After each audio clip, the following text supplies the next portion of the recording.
being able to take the current team that we're in and, onto the past and try to move it forward. And I thought our guys put in a good week of prep, and to see it materialize on Saturday was really good. Came out pretty healthy. I know you guys will ask that question. So really nobody that went over there with us was affected in a way. Josh McCray continues to go forward. I know he did really well on Sunday.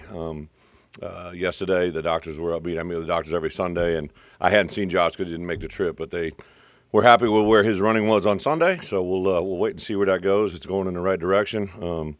I know he's excited, but we want to make sure we think Josh got a very bright career for not only this time in front of us, but in the future. So we'll see where that is. It's in the doctor's hands and Josh's recovery. A couple things that jumped out to me. So we award our guys MVPs and do it really in all three phases: offense, defense, and also look team. And the guys that win it on look team are a lot of times guys that I think their aspiration wasn't to come to Illinois and become a look team MVP, right? But Jordan Anderson was on offense, and I thought during the course of the week last week, the things he showed during practice really get me excited about what he can be down the future, right? A guy like Luke Zardzin was a non-scholarship player that comes in and proves every day that he probably can eventually play at this level and do some really good things. Owen Anderson on offense as well. There's just a lot of players. So you see guys getting better, but we gave Palcho, we gave 4 or 5 guys, I think Pat Bryant, Isaiah, Palcho, Tommy, and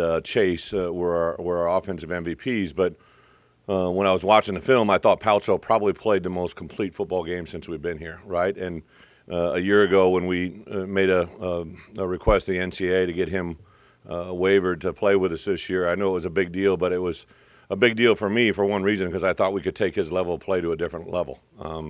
He's had the most career starts in college football probably when it's all said and done, but I really thought because we didn't have that first year with him in a development phase through winter conditioning and through the spring and during the summer because of his injury, we could maybe take him to a different level of play, and that's exactly what's happened. But playing right next to him is a guy by the name of Zy Chrysler, right? And Zy didn't join us till January, and he played his best game on Saturday. Really challenged him during the course of the week. He's very athletic, very strong, very good football IQ, but it was a guy that I thought, through 4 games had just kind of, stayed at a status quo. I thought he could take it to another level, and for him to do what he did on Saturday, it gets you really excited. I think another great indication of what's happening in our program, maybe not from news articles or for everybody to get excited about on the outside world, but for me as a head coach, there's all kinds of those little things going on. It affects recruiting, so I can call a transfer guard and talk about a guy that I got in January. We took him from 360 to 330, and he's playing in a way that a year from now he's probably going to have to make an NFL college decision, right?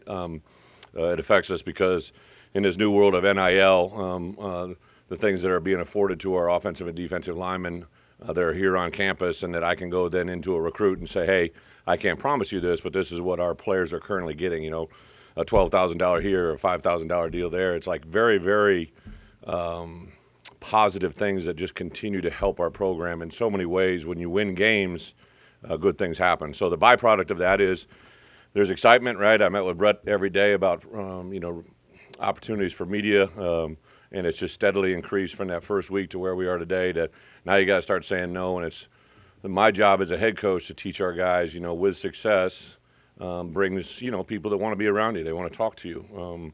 But also because of that, there's a cousin that creeps in this world called complacency, right? And you just think these things are going to happen. And that brings victims out of all of us, right? So with our coaches, our players, anybody in that Smith Center, that's our big challenge. And the other big challenge, I know we've been engaged, I'm sure you've seen it on social media. For the first time in my career here at Illinois, we've won a couple games back-to-back, several games in a row here in Memorial Stadium, dating back last year to Northwestern. 6:30 game, I think it's only the third time since 2014 or over the last 14 years, whatever it was, that there's going to be a night game, Big Ten night game here in Memorial Stadium. So a lot of reasons to get excited, and I would really encourage people, if you haven't bought a ticket yet, if you're thinking about it, bring a friend, bring a buddy, bring a couple buddies, bring a bus, I don't care, show up, and let's be loud on Saturday, because I think it's going to be a great environment of college football. So with that, I'll open up for questions. Some of the Pat, expecting long term with Pat, do you think Pat Bryant be able to go? Oh yeah, Pat. Yeah, I'm sorry. Yeah, Pat. Pat could go on Saturday. I think he realized when we were up 24 points, the opportunities for the throw game was probably significantly decreased, and made an executive decision to pop out. He was very gifted in dance moves in the locker room, I saw. So that's when I grabbed him. I said, "How you feeling?" He goes, "Oh, I'm fine, coach." Okay. Yeah, so I could have answered that same question on the presser afterwards. A lot of games you go into, you don't know what the opponent's going to do. That's usually not true with Iowa. Yeah. Are there unique things about facing a team that has such an established identity? You know, it's something to think about, just the longevity, right? So I wasn't really recruited by Hayden Fry, but I like to say that, right? So I arrived on campus as a walk-on when Hayden Fry was there, and to think about since the day I arrived there, I believe in the spring of 1987.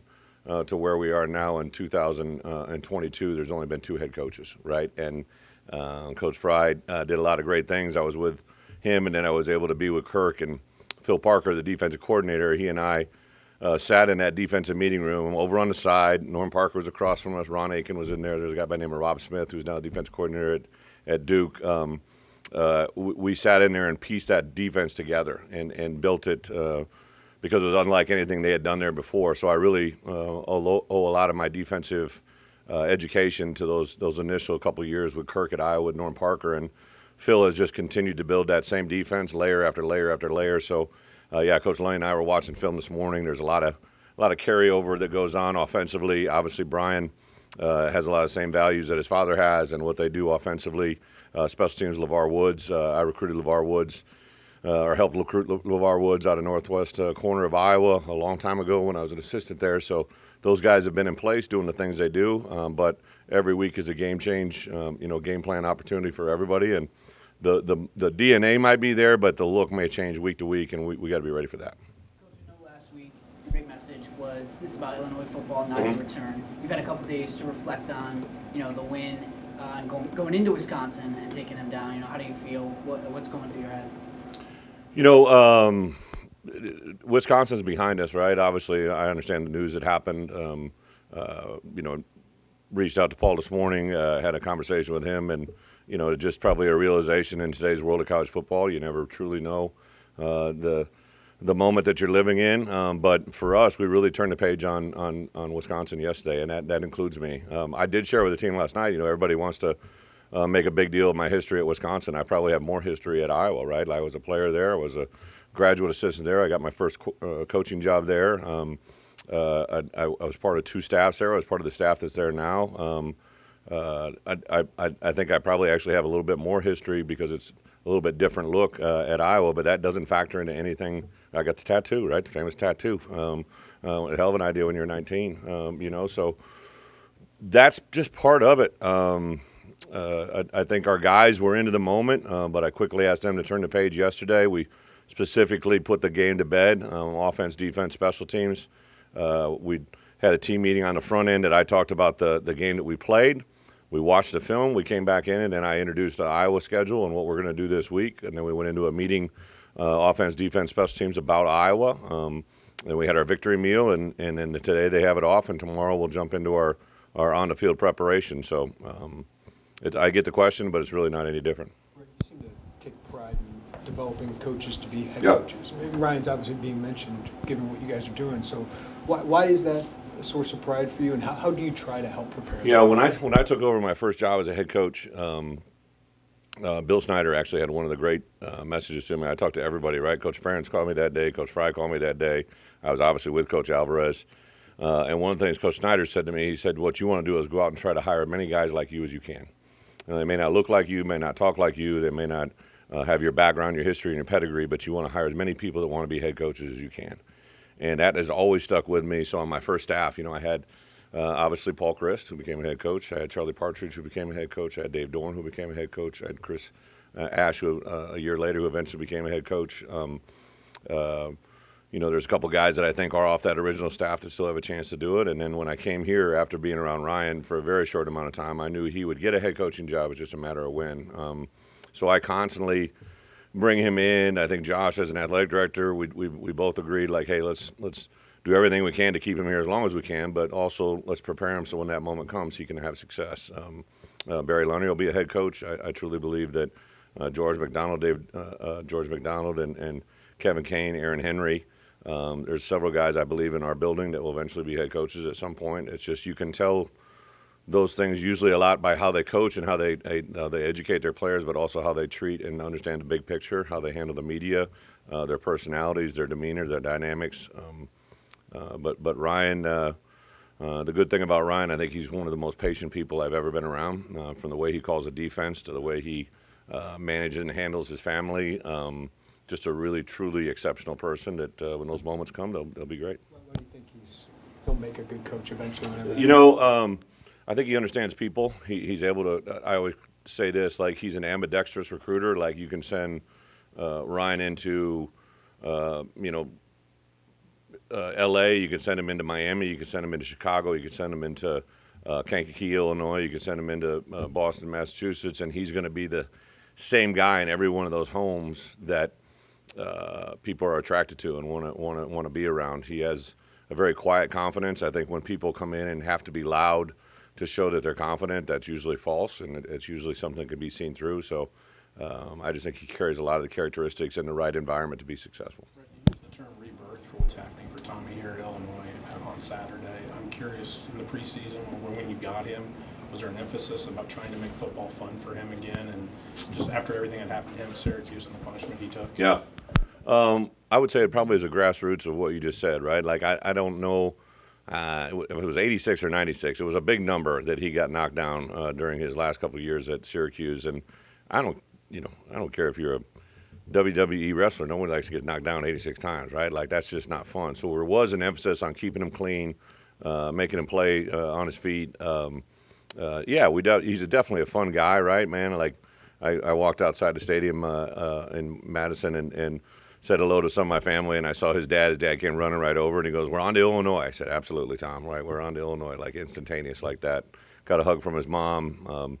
They're just really warm people, and they've raised a great kid. I think, we're scratching the surface where we're at. Barry and I had a great conversation yesterday about our offense, just kind of where it's at, but I kept encouraging him to just continue to be him, right? Because Coach Lunny he's only in the 5th week of this thing, right? And he's continuing to understand what his tools are, what people do well, understand our defenses, what works well against them, the defenses that we're going to face. So it's really an exciting time to be around our offense and Tommy in general.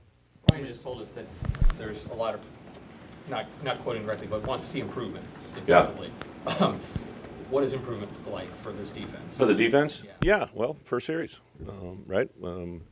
I think our guys, when that first series got done, I might have said this the other day, I always, as a head coach, one of the advantage points I have is just geography. I get to watch my coaches watch my coaches work, and then I get to watch the reaction of those players who are working with them.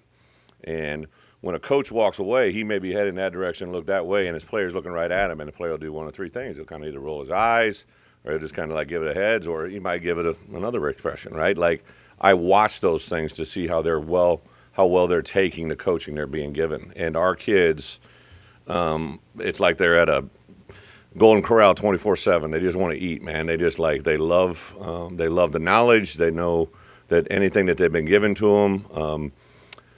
Just a little thing. It's not a little thing. It's a huge thing. Taz made a nice little corner edge pressure blitz that took the running back, I think, a little bit by surprise. And if you truly look at that play, a lot of times you can tell where corner blitzes are coming from because of a tip. And there is no tip. There's no tell. There's no and I believe Taz is a very intelligent football player, but he was coached to do that, right? And the thing that I think gets lost in the shuffle, and everybody wants to give, and believe me, Ryan Walters deserves all the credit in the world, but our players are playing at a high level because they're taking coaching and they're applying it to the practice field. And when they apply it to the practice field, practice habits become game day reality, and game day reality gives you game day results, and game day results are what we're looking for. And that there's a lot of that going on in our building right now on defense for sure, but also in all 3 phases. After the Chattanooga game, when Chase set a record with 5th straight 100-yard rushing game, I think that's just what you do. Yeah. So, that's surprising. I mean, you did it again. Yeah. Was there an indication, like when you first got here, maybe first, they watched the film or found out about him, was like he could be that guy? I didn't watch one stitch of film on our players when I got here. I didn't watch one I didn't, I'd watch some clips just to, when Josh called, just to kind of find out where we were at. But I made a very conscientious decision that I wanted to view and grade our players off of what I saw, all right, when I started working with them, because I didn't know how they'd been coached. I didn't know if they'd been told how to play through a whistle. I didn't know if they'd been told how to break out of a quick turn. I didn't know if they'd been taught how to fire off the ball with low hips, like all the things that you look for. So I constantly didn't do that. But I would say during winter conditioning, I saw him break. I saw him accelerate. In spring football, I saw him run. I knew he didn't quite understand the tempo of a running back, and I knew that takes a little bit of time. So the pieces were all there. But, yeah, the expectation, I find it incredibly, at times, humorous, but also very frustrating because when I heard the stat about number of 100-yard rushers, or when he got his 1,000 yards, what number that broke, or the record that it broke, and I'm like, man, I fell out of bed and did this in the past, right? Like, this is what we have to do. This is our expectation. And I was very excited to beat Wisconsin at Wisconsin, but it's really, it wasn't a ranked opponent. There weren't two ranked teams on the football field. There wasn't it was two good teams that, fought it out and battled it out, but we came here to be ranked. We came here to win championships. We came here to play at the highest level, and everybody's making a big deal. I got mad last year, kind of in retrospect, after that Nebraska game, the way we won at the beginning. I was excited for everybody, but I didn't realize everybody lost their mind, right? And they just thought it was going to happen. So then we made our way back, and then we beat Penn State, we beat Minnesota, and everybody's freaking out. Like, that should be what we expect, right? So in our building, we expect it as football players, we expect it as football coaches, and then in our athletic department, hopefully they expect us to win games, go to bowl games, sell out that stadium, do all the things. That's got to be the standard. That's got to be the expectation, not the exception, right? There's a huge difference. And until we win more consistently over a course of time, that's the fight that I'm always trying to get through, is to understand this is what we're expecting to do. This isn't just kind of by luck, or this isn't just a short-term thing. This is what we expect to happen. Barry said halftime Saturday, Chase obviously hadn't done much, but he was still awfully confident that it was going to happen. Just has that always been kind of what you've seen from Yeah, so at halftime I kind of said to the defense, keep doing what you're doing. It's a 0-0 game. Let's just, on defense, let's make sure we don't let one go over our heads. They're going to play action fake us. They're going to do something, continue to play against the run. And offense, I said, hey, just keep chopping wood, right? Like you guys, there was a couple plays I saw from behind. I always try to watch the offense from behind. I always try to watch the defense from in front. But from behind, I could see he was literally he could have pulled his foot through on one tackle. Like he just barely got him. There was so many plays were about ready to let him break. And then I literally remember being on the headset when that play happened. I knew the play. I saw the pullers come. And when he got through that first level, I just said, he gone, right? And then somebody said, there's a backside safety pursuit. I'm like, no, he gone. I knew no one was going to catch him because he'd been kind of anticipating that break. You got votes this week in the book polls. That's not a big deal that you got now. I didn't even know we got votes. Swear to goodness. No, it's awesome. Some people have been asking me, do you think you expect ranked? And I said no, but I did say I thought we would get some recognition. But we haven't played a ranked opponent in this level.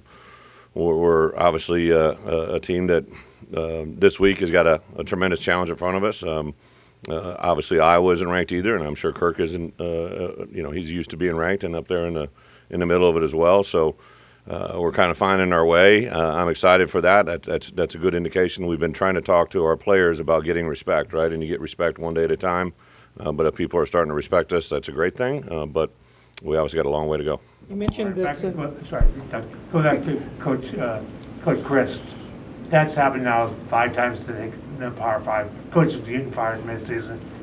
Besides the personal relationship, how do you feel about that whole thing? Well, it's a great reminder, right? Like the reason I call Paul is I've been in that rodeo, right? Like I've been fired. I've been in that day after. I shot him an early text, and thankfully we crossed, and just want to let him know what I learned through that experience. I remember I appreciated the calls that I got that day.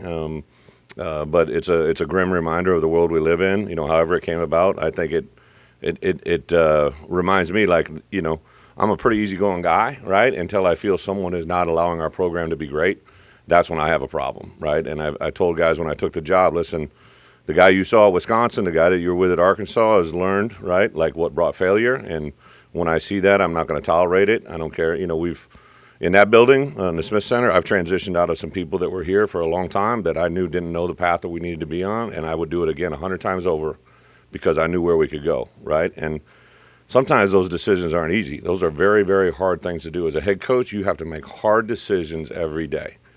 But when you make them and they go the way that you know they're going to go, you feel so much better on the back end because you saved a lot of other people a lot of adversity, right? And I had a coach grab me yesterday that's in our building, and right, he made reference of where we are right now versus where we were a year ago, and if we hadn't made change, what that would be, right? But I see the way our players are equipped. I made changes there, right? I see the way that we have operations. I made changes there. Anything that touches our program, from the way we arrive at the stadium in a semi-truck, to the way that we travel, to the way that we perform on the football field, that's all touching our players, and I feel that's my responsibility. And that's why you got to be able to make hard decisions. You mentioned that the more Coach Loney gets to know his personnel and what their capabilities are, the more he's able to pull out of them on the field. Could you expand on that a little bit, how it's kind of manifested itself on the field? Yeah, so you guys go back 2 weeks ago after the Chattanooga game, Isaiah Williams said something to me that was very telling, right? He was asked a question about Barry Lunny's offense, and Coach Isaiah, who's a very intelligent player, said he's always looking to put us in a position to have success. He's always looking for ways to get us the ball and be creative in the way he does it. It's never the same.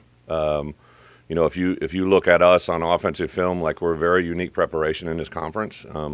There's so many things that, I'm sure it gets glossed over, but I think we were the seventh we're rated seventh in the country in time of possession with a hurry-up offense. Do the math on that, right? You have to really, truly understand what Barry's offense is and what we're trying to do and the balance that we can have in the running game. I knew that we would just keep leaning on them Saturday, leaning on them, and then we'd break one, And we got the ball in a perimeter in a hurry. Just little things here and there that, excite you. Like he would be the first to tell you, we had to call 2 timeouts in the fourth quarter, and he's apologizing profusely because he's like, I got caught up in the moment. I didn't get the right call. I'm like, hey, we're okay. We're up 24 points. We're good. We can use these timeouts in the most effective manner possible. So he's a very hungry person. Again, the pedigree that he comes from, like a lot of you don't know his dad. Like his dad is truly one of the best high school coaches that ever walked the state of Arkansas. Like really just a very exceptional coach that raised a really good kid, and the byproduct of it is the one that we're getting right now. Are there parallels between where Coach Lenny is at this year and where Coach Walters was at this time last year? Yeah, so one of the advantages I have as a head coach is you grow from your experiences, right? And I know as a coordinator, when I became the coordinator at Wisconsin, we had some success early on. I believe they were in the high 80s ranked defense, and we began to do things well, but it was like that third or fourth game. We played Purdue about midway through the year, and they were everything back then. And we notched them up. They got a little bit of activity in the second half, but I thought that was when it was about midway through the season when our guys like, oh, hey, coach knows what he's doing here, right? And it took a while because I was the only new coordinator. I was the only new coach in that defensive room, and I had to teach all those other coaches my system. And I see that now with Barry. He's just continued to work with our coaches. Every time I go by, he's either in the meeting room with the coaches in the run game, the coaches in the throw game, or the coaches in all of them in there together. Players are always swinging by his office. He's a very good resource. One more? Fabrizio out there on Saturday. Is Caleb healthy? Griffin? Yeah. Kickoffs? Yeah, he kicked off. I'm sorry, he did all the field goals and PATs, right? But yeah, he's